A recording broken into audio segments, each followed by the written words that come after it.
Hello and welcome here on the Tunze YouTube channel. Now I did it right, I said Tunze.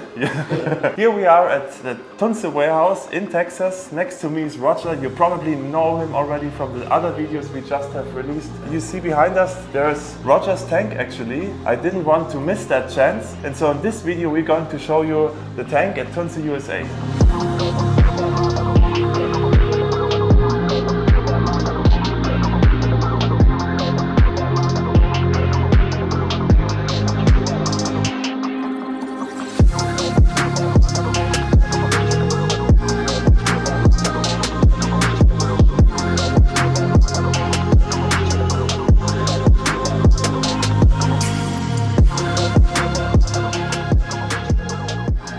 So the first question I usually ask is, when did you start with your first aquarium? Because this is obviously not your first one. So I started keeping aquariums when I was 8 years old. That would have been 41 years ago. My father always had aquariums and he always collected the most unusual fish. He liked butterfly fish, elephant nose. It was all freshwater, but the stranger the fish was, the more interested he was in it. So then when I was 8, of all things, Walmart had a sale on these Hagen 10-gallon starter kits, and my dad bought me one, and then he bought my sister one, and she never really got into it, so I inherited that tank. Then he brought home this laboratory counter from his office, and I converted that. It had 5 aquariums on it by the time I was done. We kept going back to Walmart and getting another one, and I had one tank that was fish from native to the creeks and that around my area. I grew up in South Texas, so it was mainly irrigation canals. Then I had one that was tropical fish, just freshwater community tank, guppies, platies, the usual things that kids would keep. And eventually I ended up with a small saltwater tank. It was a 20-gallon long. I had a couple of firefish, I believe a pearly-headed jawfish. Everything was just fake decor, a single fluorescent light over the top. But that was my first experience with saltwater. When I was going through college, and probably my interest was reignited when I was about 15, I got really into discus.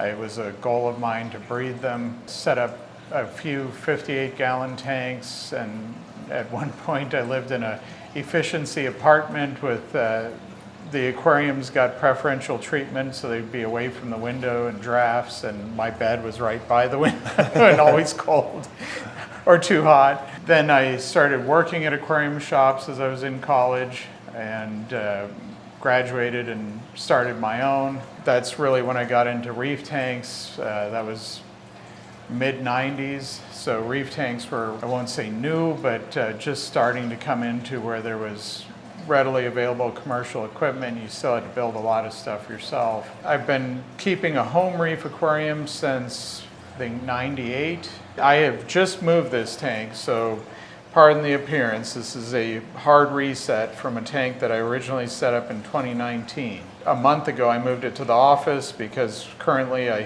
probably spend more time at work, or at least more time where I'd have free time, than I do at home. At home, I come home, I've got 2 kids, I'm busy with them, busy with the chores around the house, spending time with the family. So I moved my reef tank here. You know, it was a bit of a process. This is a 265. It's just the glass alone weighs about 750 pounds. I was very lucky that I know a guy, he owns the aquarium company here in town, Jaime, and he helped me move it and had all the equipment, showed up with a trailer, we got it moved. But for a few weeks while I was tearing it down, breaking down the filtration, all the animals were living in just a plastic horse trough. I had no losses from the move, but I had losses for the 2 years while we relocated Tandes, USA. There were a couple of incidents that occurred. One was the tank was severely neglected. I really had nearly no time for it with moving the company. So it was just in life support mode. I didn't really change water or maintain things the way I should. Then the other thing was the anemone flourished. I've had this anemone for about 7 years now. It was in my older 215. It divided over and over again. I ended up with, over a period of time, it's cloned itself 7 times. I've got 2 of them, but the last time it split, one of them got sucked into a power head. Once they split, they try to separate from each other. One starts drifting. I used to have an Achilles tang and a pair of potters, They were all very beautiful fish. When the anemone got through the power head, even though the anemone survived, the stinging cells released into the tank. It killed a few LPS corals, and I came home to a pile of dead fish where the current just accumulated them. I started yelling at the kids right away, assuming they sprayed some air freshener or did something silly, and then only then realized that, hey, there's an anemone stuck in the power head and it split while I was at work. As always, when you reset up an aquarium, you look at all the things you didn't like about your old setup. My old setup, even though it was the same glass, same basic plumbing, same power heads, I've been using these Stream 3s since 2018. I didn't like my filtration setup because I had a very complicated plumbing into a nearby pantry, and the humidity was accumulating in the pantry, and I wanted the filtration under the tank. I looked around to get a new stand. I went with Alifab because they made it so easy. I really liked the stand they designed for me. They basically had a ready-made design. It was simple. Most of the companies I contacted for one of these 80/20 stands wanted me to design it. You know, I'm not a structural engineer. I don't feel comfortable designing my own stand. I just want something that you know will hold the tank. It took about a week to put it together. We moved the tank. I replumbed everything. That took about another week. Semilivardis butterflies have long been one of my favorite fish. They're really not a great reef fish. That's something I've learned the hard way. Over time, they developed an appetite for pretty much any sort of LPS. The only things that are sustainable with them, the anemones, they occasionally take a tentacle and eat it, but they don't seem to do any lasting harm. I think that's why they survived the mass release of stinging cells. They were able to withstand that. They have a tolerance, obviously. They'll actually, if I feed the anemone, go and rob the anemone for the food. They're very resistant. They're very tame fish. They're quite enjoyable. They'll come to you for food. They aren't, you know, you can see that they come to your hand. And they're just beautiful. They're a fish that really was one of the things that brought me to this hobby. And having loved discus and angelfish, I just love that compressed shape fish. That's always been my favorite fish shape. Other than that, I've got these purple carpets. Back in the day, we used to call those purple Tonga mushrooms, but I started out with 3 and they've reproduced and spread. They reproduce at a fairly stable rate. They're not one of those mushrooms that'll just take over the aquarium, so that's nice. I plan to focus more on gorgonians and soft corals as we reset this up. This leather has an interesting background. It's an ugly yellow leather. You know, this is when the Fiji leathers weren't available, so it's what passed as a yellow leather at that time. But when I got it, it was declining and declining and declining. It was my first experience with having a rappa snail eating a leather coral from the inside. One time when it was all shrunken up, I saw that the column had a lump in it. I took a razor blade, cut it open. Sure enough, there was a snail in there, and it had grown quite large and was just eating the leather from the inside. So even though it's ugly, it's kind of a survivor. It survived my surgery. So I keep it for that reason, but it's still recovering from the move. It's just starting to polyp out. Blue Ridge coral, I got that from my friend Reinhardt. For me, it's a staple of this hobby. When I started, you used to order your live rock. There was always a small section of it on live rock. That's how Reinhardt got his. It was from a piece of Fiji rock he had, and it grew into a huge colony, and it was like a background piece on one of his tanks.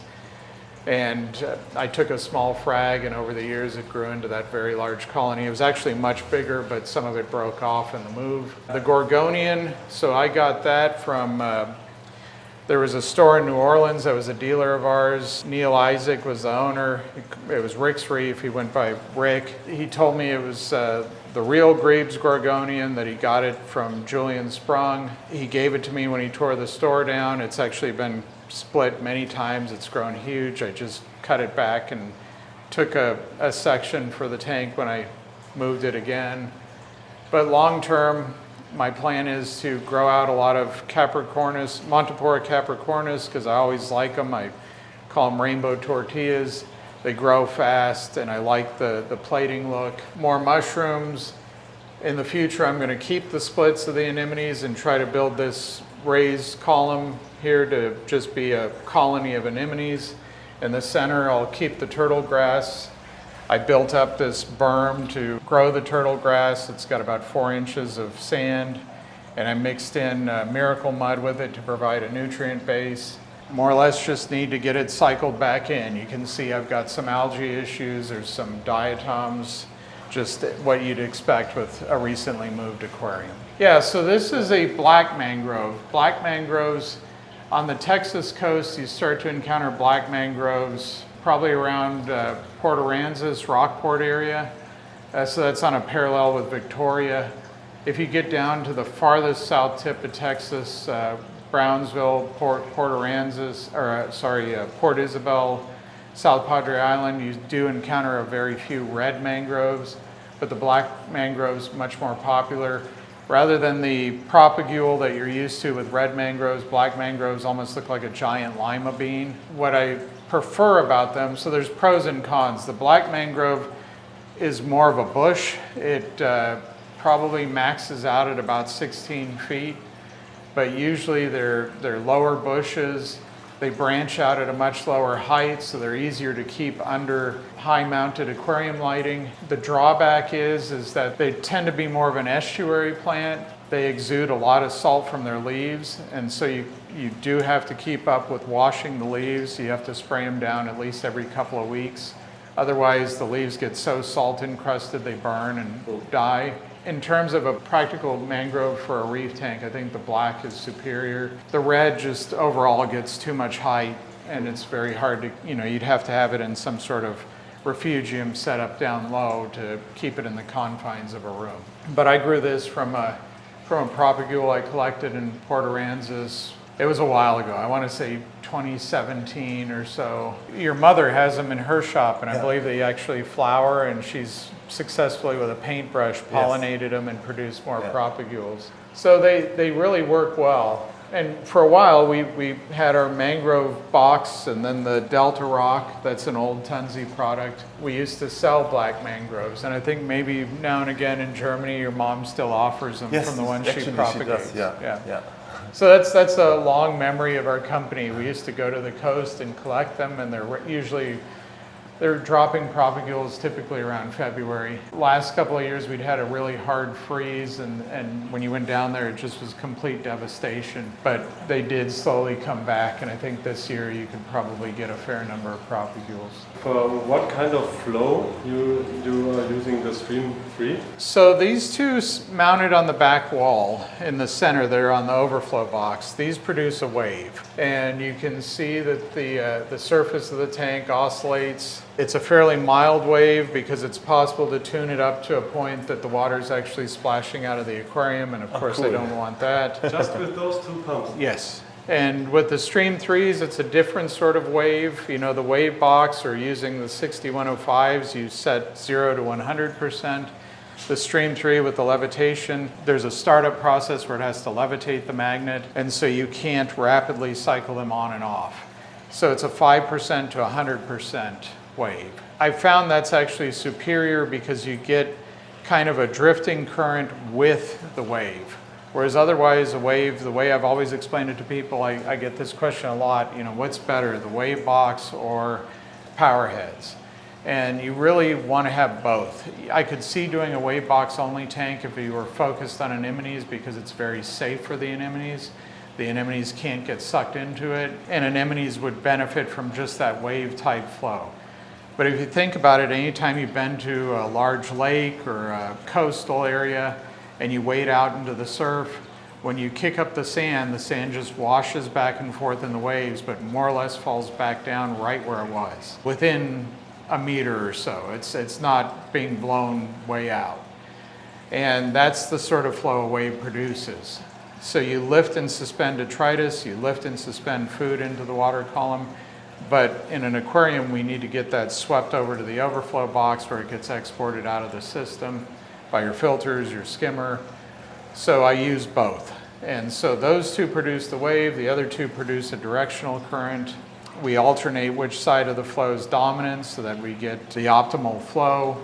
I recently upgraded all my pumps to the new hub controllers, and I actually had the easiest time I've ever had setting a wave with that. It was nice to be able to just sit at my desk, watch the tank, hit tune, and it just started scrolling through the frequencies. Once I saw a wave, I stopped it, and it made for a much easier process than trying to be tethered to a controller and look up and see if you could see something, and it just really worked well. Yeah, we just made a video about this process, and I feel with you. Okay.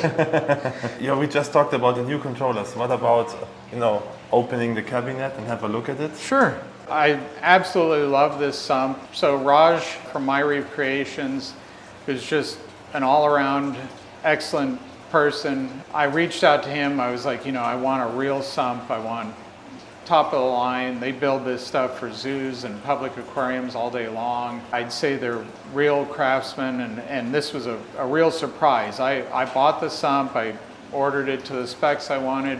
I did not expect them to build in a Tunze logo to it. I mean, it almost brought tears to my eyes when it arrived, because it was a total surprise. Cool. You can just see it's amazing craftsmanship, all out of PVC, acrylic details, but even the glue seams, they work in a blue glue weld on the corners. You can see it there on the edge. The water flows in, comes in through two 7-inch filter socks. That's a built-in feature of the MRC sump. Then I've got a 9430 skimmer. This has a modified Stream 3 on it. It's an early prototype. It performs better than the 9430 DC. I actually started with a 9430 AC, and Felix said, hey, we have a new pump. We need beta testers. Do you want to test this? And I got it. It was a little complicated for me because, as you can see by the logo, this is a fairly old 9430. I think I got this skimmer 2018, 2019. Now they're much fancier in a lot of ways, but one change was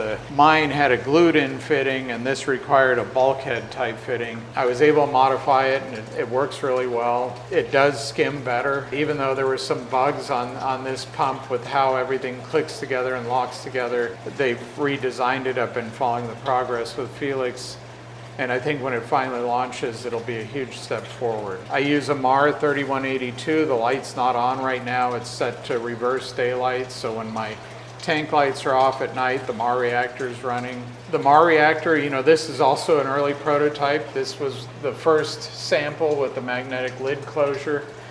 I think you sent this to me in 2018. Up until very recently, I had the early prototype of the Osmolator 3 with the handmade cable. Only in the last few months did I finally decide, well, I'll just take a real one instead of the hand soldered spaghetti cable it used to have. Yeah. But it worked all that time. I'm sure it would still work. It's a much nicer finished product. I'm using a 3172 calcium reactor. I use that in combination with the carbon doser, and I've been really happy with that result. I don't have it set up with pH control. I just try to calibrate the bubble dose rate and the drip rate to where everything is stable, and I don't worry about the pH in the reactor. I don't worry a whole heck of a lot about the pH in the tank either. I do monitor that, but my best friend Reinhardt, he's a commercial baker, and he used to have his reef tank at the bakery. In a commercial bakery setting with so many gas ovens going and so much bread, just the sheer volume of yeast putting out CO2, he could never get the tank pH above 7.9. I never saw anything suffer. Things grow really slow in that pH, but they all live.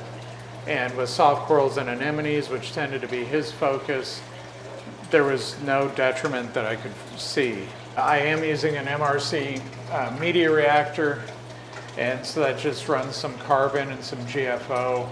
Usually I'm only running carbon. I change it out once a month. I just use the Tunze carbon. It's reliable, it has a good price, and for bulk use, I think it's a good product. I made my own simple control system. I've got my osmolator reservoir. You see a lot of guys, they go to this tremendous effort and build up this big control panel system. Then usually when something's broken, they're pulling their hair out and yelling about how hard it is to get cables out.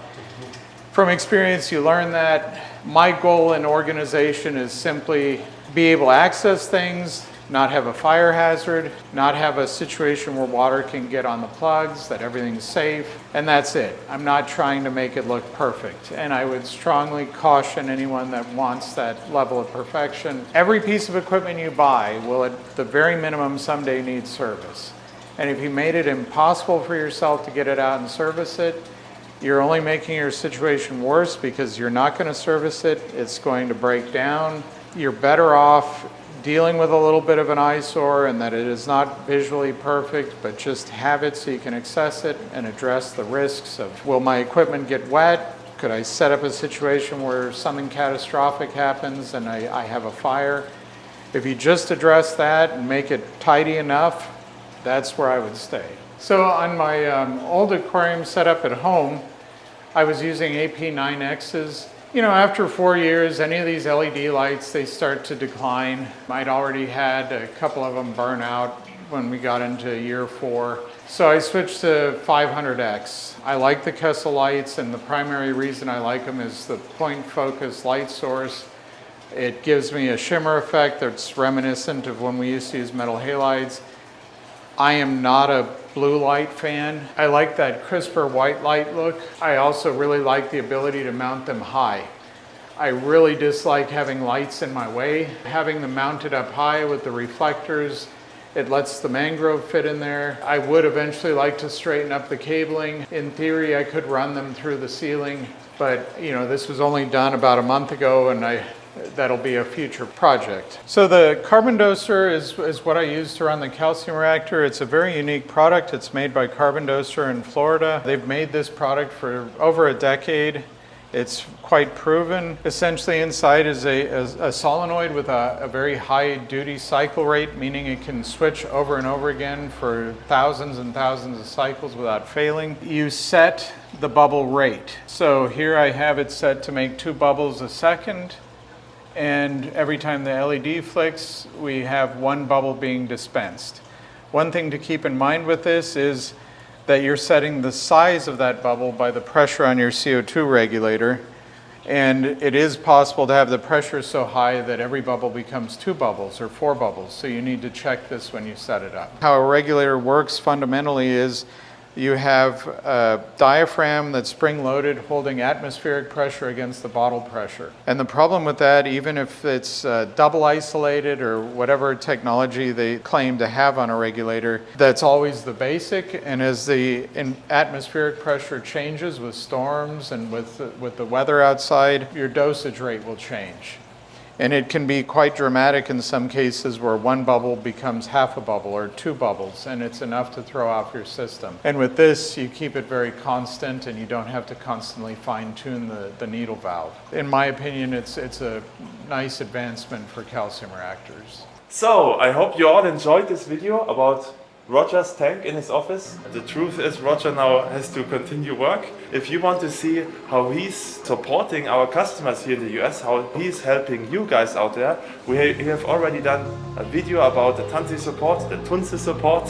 We put the link down in the description. And if you want to see more of these videos, just follow our channel. Thank you for watching. Thank you.